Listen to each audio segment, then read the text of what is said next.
영화를 보면서 과연 말하기를 늘릴 수 있는 방법이 있을까? 이런 질문 해오셨는데요. 예, 그러니까 한 10년 전부터 이런 트렌드가 있었습니다. 뭐 대국민이 다 알고 있는 미국 시트콤 중에 그 프렌즈라고 있잖아요. 네네. 그때부터 뭐 거기에 시리즈가 거의 뭐 한 시즌 10까지 갔었던 굉장히 인기 있는 프로였는데 그쵸.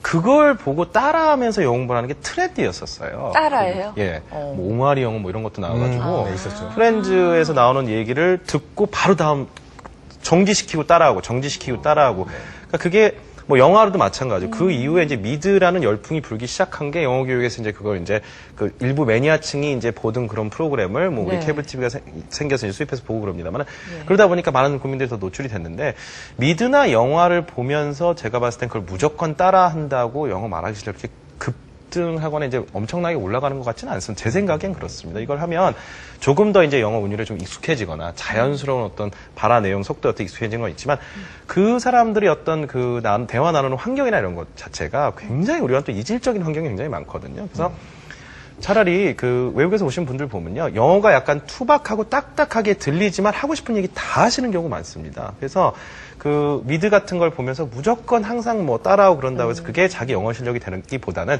그 중에 정말 좋은 표현들 우리 실상에 혹은 내 이야기를 할 때 쓸 수 있는 표현들을 본인이 이제 섭렵을 해서 그걸 이제 쓰는 게 낫지 거기 있는 표현들을 뭐 대본을 항상 외운다고 해서 되는 건 아니고 요즘 같은 경우는 우리나라 사람들이 얘기할 법한 그런 영어 콘텐츠를 만들어 놓은 교재나 방송 교재도 상당히 많거든요. 네. 그렇게 좀 접근을 해가면 외국에 한 번도 안 나갔다 하더라도 떠듬떠듬 자기 얘기를 영어를 할 수 있는 게 훨씬 더 좋은 맞습니다. 것 같습니다. 네.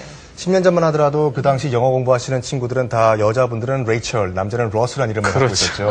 프렌즈 때문에. 근데 또다시 들어온 질문이 뭐냐면은 이제 네. 그 목적별로 영어를 공부하는 게 낫지 않을까. 목적. 네, 뭐 비즈니스를 하시는 분들은 비즈니스 스피킹이라든지 아니면 또 여행을 하고 싶은 분들은 또 트래블 스피킹이라든지 책들이 다 그렇게 그렇죠, 나와 있죠. 맞습니다. 맞아요. 캐터고리별로 나눠서 공부하는 것이 효과적인가라고 또 질문하셨는데 어떤 답이 있을까요?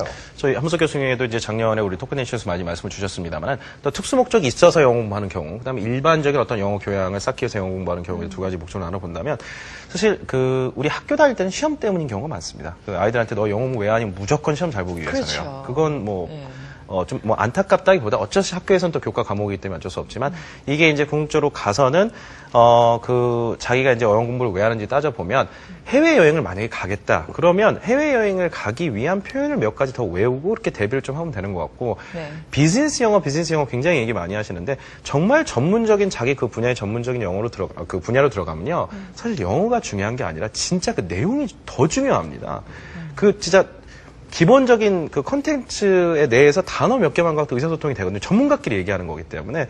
사실 저도 이제 동시통역 활동을 하면서 가장 힘든 게 막 의학, 의학 컨퍼런스 같은 거 가면 저희 내용을 하나도 모르는데 이렇게 전달을 해야 되는데 굉장히 어렵습니다. 공부를 미리 하시죠, 그래서. 밤새 논문이 네. 있는데 사실 읽어도 무슨 말인지 단어라든지. 몰라요. 네. 그럼에도 불구하고 공부를 이제 하고 가야 되죠. 그분들이 하는 컨퍼런스를 통역하고 그래야 되면. 그래서 사실 가장 중요한 건 어떤 특수 목적이 있어서 영어 공부를 할 때는 그 분야에 맞는 커스터마이즈 돼 있는 그런 교재들이나 어떤 머티리얼을 써서 그쪽에 좀 더 특화돼서 본인이 더 할 수 있는 대비 방법이 충분히 있고요. 네. 근본적으로는 그런 것들이 어떤 특수 상황의 영어 실력을 밑받침하기 위해선 기본적인 영어 회화 실력이나 말하기 실력이 밑바탕이 된다면 네. 이게 훨씬 쉬운데 이게 안 되시는 분이 어떤 특수 목적을 위해서 자꾸 그만 외운다 해가지고 그게 머릿속에는 한 200개 표현이 그때그때 적재적소에 막 나오는 게 아니거든요. 네, 그렇습니다. 근본적으로 이제 기본 바탕을 쌓는 게 가장 중요합니다.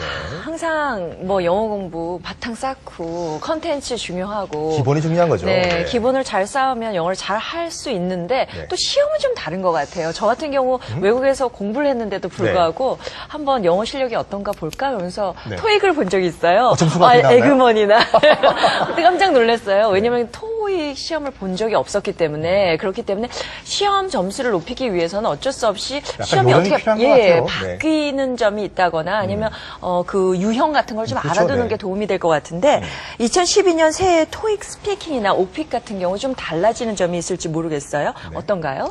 예, 이 시험들이 아까 말씀드렸듯이 이제 5년 차에 접어들었고요. 이제 네. 굉장히 시험도 많이 진화를 했고, 토익 스피킹 같은 경우 이제 ETS라고 하는 이제 유명한 그 평가 기관에서 굉장히 공신 있는 기관에서 이제 하고 있습니다만은 문제 수나 그 유형에는 큰 변화는 없습니다. 토익 그래요? 스피킹 같은 경우는 이제 새로운 문제 유형이 이제 첨가되곤 있지만 비슷하게 가고 있고요.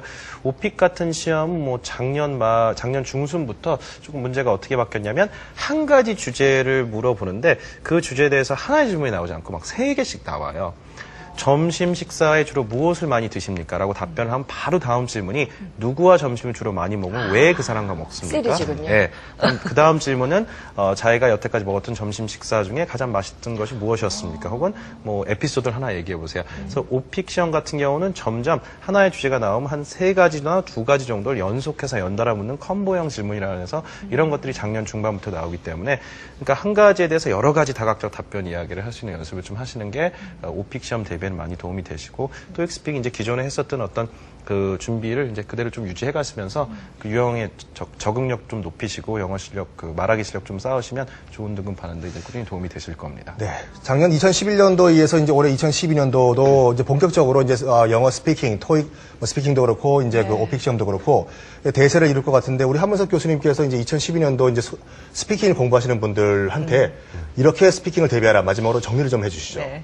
예, 아까 좀 전에 나온 얘기인데, 어떻게 하면 내가 말하기 잘할까 이런 사람 굉장히 많고, 뭐 점점 많아질 거예요. 근데 제가 그런 학습자들한테 드리고 싶은 말씀은, 내가 어떻게 하면 말하기 잘할까 그래서 말하기 신경 쓰면 안 되고, 네.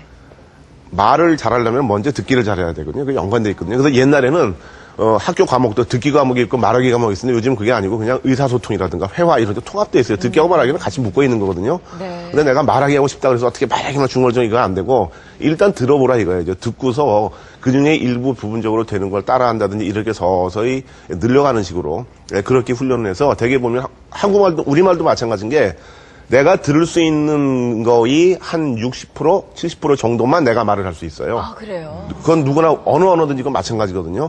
그래서 듣는 능력이 항상 말하는 능력보다 위에 있게 되기 때문에 네. 듣는 범위 안에서 말을 하게 돼 있거든요. 예. 그러니까 그 원리를 이해하시고 준비를 하셔야지 귀는 막고 내 말만 할까 이래가지고는 절대로 안 는다는 거. 네. 이제 그리고 이제 또 하나는 아까 뭐 목적에 맞는 영어 맞죠 그러는데 그거 사실은 아까 말했던 기본은 다 똑같거든요. 네.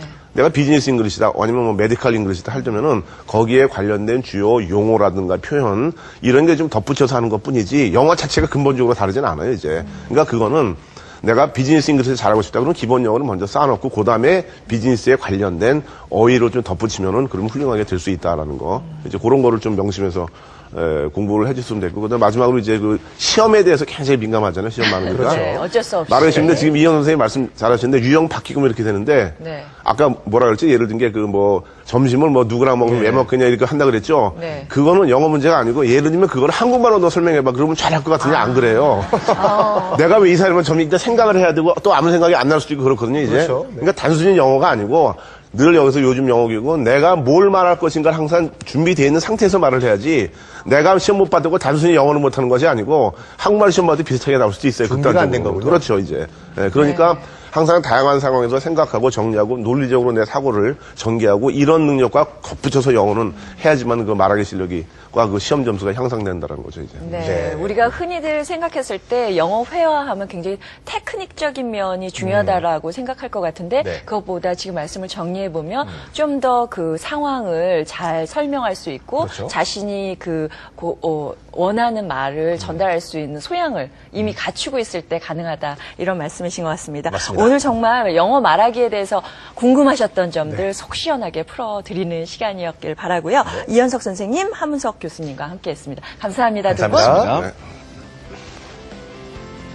네, 여러분과 함께했던 토크앤 이슈. 저는 오늘 첫 시간이라서 많이 떨리고 부족했던 것 같아요. 우리 박정수 씨가 부족하시다면 저는 뭐가 되겠습니까? 새로운 안방마님 우리 박정수 씨와 함께 2012년도 대한민국 공교육, 영어 공교육 살리기 위해서 저희가 많은 정보를 드리도록 노력을 하겠습니다. 네, 그렇습니다. 다음 주 이 시간에요. 더 많은 정보 가지고 여러분 찾아뵙겠습니다. 안녕히 계세요. 네, 감사합니다.